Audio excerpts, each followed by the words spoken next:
जिसको अल्लाह रखे उसको कौन चखे। इस मुहावरे की मिस्दाक एक शख्स हाईवा ट्रक के नीचे आने के बाद भी बच गया। अर्धापुर के नागेली के रहने वाले 40 बरस के रंगराव पोयड़ सिडको से अपने किसी रिश्तेदार के पास जाने के लिए अपनी बाइक से निकले थे, लेकिन धौड़े कार्नर के पास इनके साथ हादसा पेश आ गया। हाईवा ट्रक से इनकी टक्कर हुई। ट्रक के नीचे गाड़ी समेत रंगराव फंस गए। पुलिस ने और आवाम ने तवील कोशिश के बाद रंगराव को हाईवा के नीचे से सही सलामत बाहर निकाल लिया।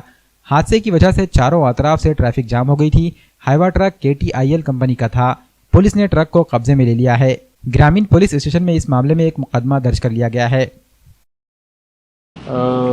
साधारणतः 1च्या आसपास माता रमाई चौक हा ग्रामीणच्या अंतर्गत येतो।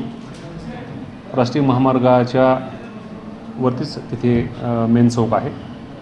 तर एक MT टिपर MH20 EG 9062 क्रमांकाचा दुधदरीकडनं शिरपूरकडे निघाला होता। किवळा मार्ग उस्मानाबाद चाललेला होता आणि तो टिपरनं आल्यावरती इकडनं MS26 BS 3741 क्रमांकाची मोटरसायकल ज्यावरती रंगराव मारुती पुयड नागेली बारड म्हणून गाव आहे तिथला हाग्रस्त मोटरसायकल चालला होता। क्रॉसिंगच्या दरम्यान या दोन वाहनांची तिथे धडक झाली आणि यातील रंगराव यांचं वाहन आणि ते स्वतः त्या टिपरखाली अडकलेले होते।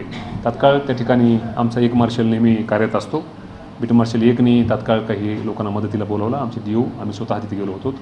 आमच्या या भागातील काही पत्रकार बांधव सुद्धा तिथे होते। आजूबाजूलाच बरेचसे ऑटोमोबाईलचे दुकान आहेत, मोटर मेकॅनिकलचे पण दुकान आहेत। तात्काळ एक जॅक मागवला गेला आणि जॅक लावून ती गाडी दबलेली मोटरसायकल आणि त्या इस्माला काढलेला आहे। इस्माला फक्त पायाला मार लागला आहे, अशी काही प्रकृती त्याची सिरियस नाही आहे आणि तात्काळ आता हायवे असल्यामुळे ट्रॉफिक जाम होणं साहजिकच आहे।